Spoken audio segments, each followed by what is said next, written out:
Hello and welcome. When we walked in here a week ago, it was all bustling with confidence for the Zimbabwean cricket team. The matches are over, the series is done.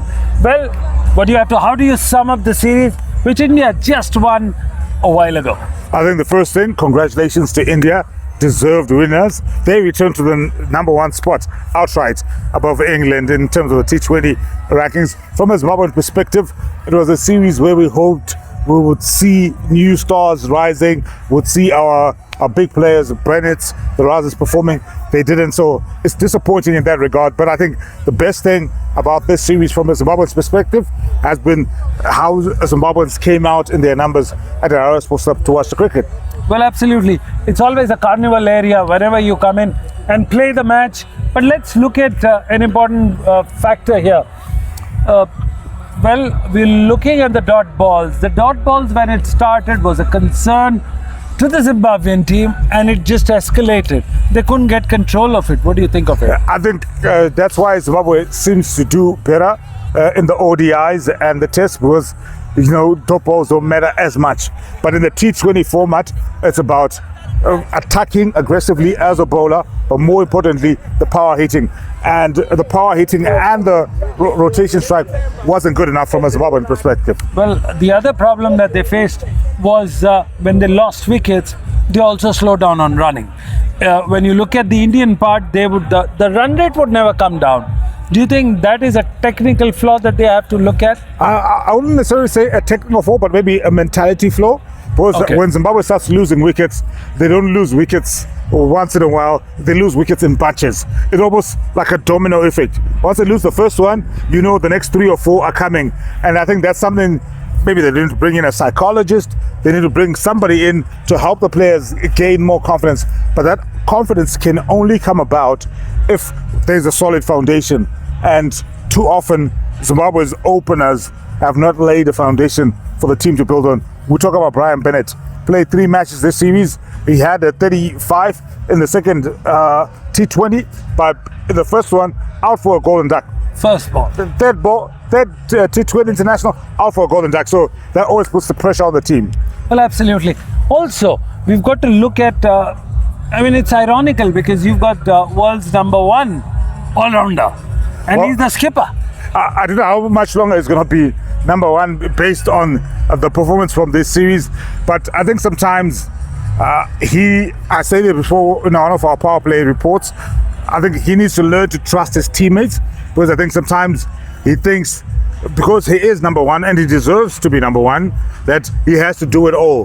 Right. But cricket is not a one-man sport. You have to play it as 11 people. There's 11 players on that park, whether it's from an Indian perspective or Zimbabwean perspective. So I think if you trust in that anymore, then he can come in and just do what he needs to do. He bowled the first over, considered 17 runs in the first over, then goes out for a golden, for just 0, for a duck. Absolutely. When you look at your skipper not performing in the entire series with so much of promise and so much of potential, but the delivery isn't there, does it hurt you as a cricket watcher?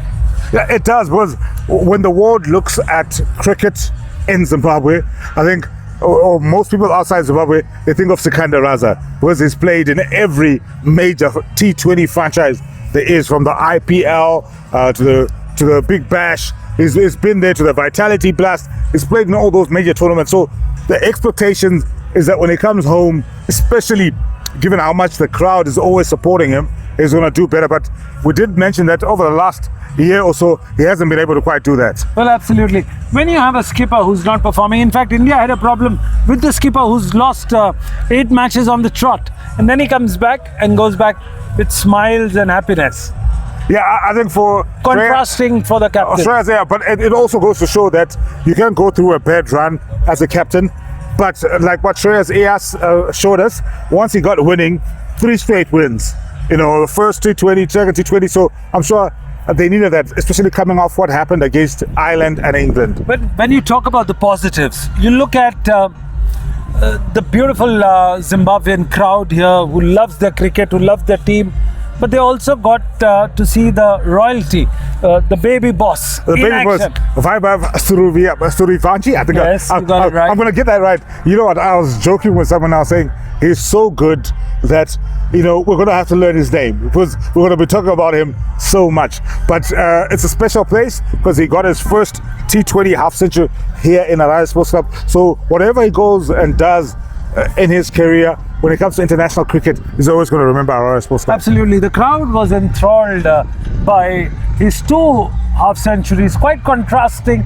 First came in just 18 deliveries, and the second took a bit longer. About 44 deliveries for the second one, 81 because I think he realized, and credit to the Zimbabwe bowlers, I think they figured out how to put pressure on him, put the ball right almost in his chest, throat. on his throat, and he gave them the respect back. And that's what Zimbabwe needs to learn going forward. As much as these guys might be superstars, you still have to play a game of cricket. Absolutely. We wanted to see the more of Evans and the more of Currans and the Burls, but somehow they didn't come out the way you wanted them to go out. Yeah, I think Ryan Ball probably would be the happiest from the series in terms of his contribution. Brad Evans is developing into an all-rounder. He just needs a bit more consistency. But for Ben Curran, he's got a heavy name on his back, with Tom and Sam and what they've done. And I'm sure he'll the father as well, especially having played and coached for Zimbabwe. Absolutely. So when you look back, you have some positives. What are the big positives for Zimbabwe? Blessing Muzarabari, you got to start there. I think his pace, his bounce, he showed that he's world class. Remember, he had an opportunity to go to the IPL, and I think the time he spent there probably helped this game. So hopefully he can get back into that Zimbabwe dressing room and let them know that, guys, we have the skills, but we just have to be able to challenge. What are the other things you look at the Indian teams behind us? What are the things that you need to learn from the world-class team? Because you'll be hosting the World Cup here as well. I think it's just about aggressiveness. Vaibhav, Ishan Kishan, all the batters who got big scores here at Araya Sports Club, they were playing on the front foot. They did not cower away or play defensively. They forced the bowlers to make decisions. So as Zimbabwe, I think sometimes people are trying to protect the wicket more than they are trying to play cricket. That's a very interesting point coming from a very senior journalist. Remember, the show is called Cricketer, and you're with one of the biggest voices, the best voices of cricket in Zimbabwe, Mr.Tich, who represents the ZTN network. But we'll take a step back as a fan. Yep. Does it give you happiness that in your the kids who are growing up and watching the stars, they got to see Tilak Verma, they got to see Vaibhav Suryavanshi, Mayank Yadav, who bowls at 150. Do you think that was a bonanza for the cricket fans? I think it will only serve as inspiration because whether everybody likes it or not, India are the best T20 team in the world right now. They're the current World Cup champions. They're back to #1. So for anyone involved or who loves the game, you know what, when you have the opportunity to see these guys in your backyard, it's an absolute privilege. And I'm sure we saw so many kids, so many families here. I'm sure there's people who are inspired. Maybe Zimbabweans love interesting names. I'm pretty sure we're going to have a Zimbabwe named Vaibhav soon. Absolutely.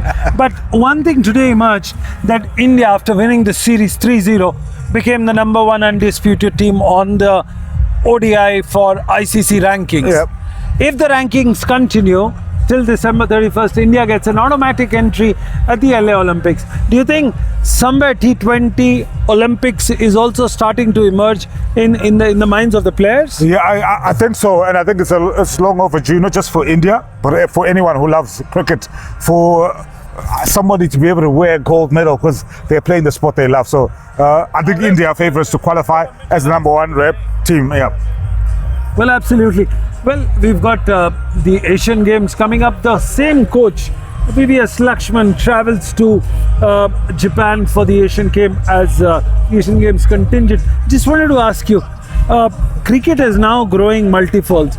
You've got the junior cricket, you've got the professional cricket, you've got the national cricket, and now the Legends cricket as well is happening. Do you think it's the cricket is going to take over slowly but steadily in the African continent. I think cricket is growing. I can tell you from a Zimbabwean perspective, it's the fastest growing sport in Zimbabwe. Obviously, it's got a long way to go to sort of catch up with football because Zimbabweans have followed football more. But you look at what Zimbabwe cricket has been doing in terms of securing such series. Because prior to this, we hosted Bangladesh, we hosted India. Straight after this, we're going to be hosting Australia, and then 2027 co-hosting the World Cup. So cricket is definitely growing fast. And outside of South Africa, I think Zimbabwe is definitely the biggest place for cricket to grow. As we just wrapped the first section of our discussion on the game, the series, after that, remember, we have to go back to the fans, celebrate, see what they're doing, and also have some savories from India. But before that, we end. A quick question. Do you think Zimbabwe, in 3 things if they need to do in order to get them back into the world-class team, do they need a little bit more of elite coaching? Do you need more the support staff? Do you think more tours coming to India, Australia, South Africa? I think playing against the big teams will definitely help, but more importantly, Zimbabwe needs to have that mentality and the technical ability to be betting consistently. We talked about this before, right. Rotating the sides. When it comes to T20, hitting those boundaries, the sixes. So you look at the baby boss, you look at Ishan Kishan. There's so many examples of where Zimbabwe can learn, and I'm hoping the more we play against teams like this, because like I said, Australia is coming, so that's going to give us an opportunity to grow our game. Yes, it's a different format, but it will help us go forward. Right, and then I think you may have touched on it lightly, but just going into it a bit further, you have the unique vantage point of maybe coaching players born in 3 different generations. You've got from Viber all the way to the likes of Shreyas. Yeah. How much of a dynamic is that when you're approaching sort of like how you're talking to the players? Because obviously some of the younger generation might respond differently to some of the senior, more seasoned players. So how does that work for you, and how pleased are you in sort of the response that you've then seen from the same players? Yeah, and I think you're spot on. Start of this year, I was here with the India Under-19 side, which won the World Cup, and the way we dominated through the tournament, didn't even lose a single match. And then now here, winning all the 3 matches. I remember even 2 years back, I came with, Shubman and the Indian team, and we won 4 games out of 5 games. So the opportunity is to, plan and execute the programs, which is right from under 15 girls and under 16 boys. And based on their stage of their career, it's important for us to address the areas which is required to be addressed so that they can progress, evolve as cricketers. And with senior cricketers, you actually almost remind them of their potential and almost prepare them so that, once they take on the ground, they're confident and just go out and play the brand of cricket they know they can play. Whereas with the pathway programs, it's again depends on the quality of player, the maturity of the player, because that's what is quite varied. If you see someone like Vaibhav, he just played Under-19 World Cup, and in a matter of 4 to 5 months, he dominated the IPL, and we know how tough IPL competition can be, and taking on the best of bowlers from not only India but around the world. The way he evolved, the way he progressed as an international cricketer, and he showed what kind of potential and class and talent he has. So I think we are very fortunate that we have got a lot of depth in our ecosystem, and I think I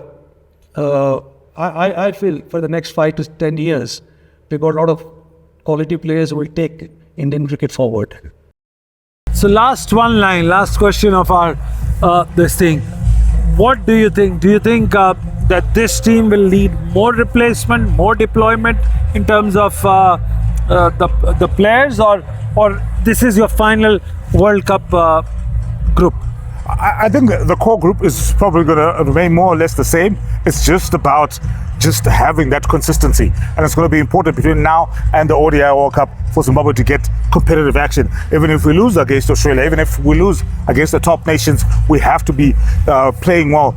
But more importantly, we have to keep the fans on board, because that can be the difference. You go back to 2002 when we hosted the World Cup, we had some big results because the fans were behind the team. Well, absolutely. Well, we spoke about the players, we spoke about the performance, we also spoke about the mental aspect of it, how it can help Zimbabwe, and we looked at many positives that emerge from this series. Of course, for the people, it was a record-breaking series. There were more fans here. It was multicast in various countries. Of course, our program goes into at least 4 countries, and that's all we had time for. We'll catch up again in the second section. We will talk about the fans, the Indian fans, where have they come from, what have they done, so on, and that's all we had time for in this session. See you on the other side on the second section.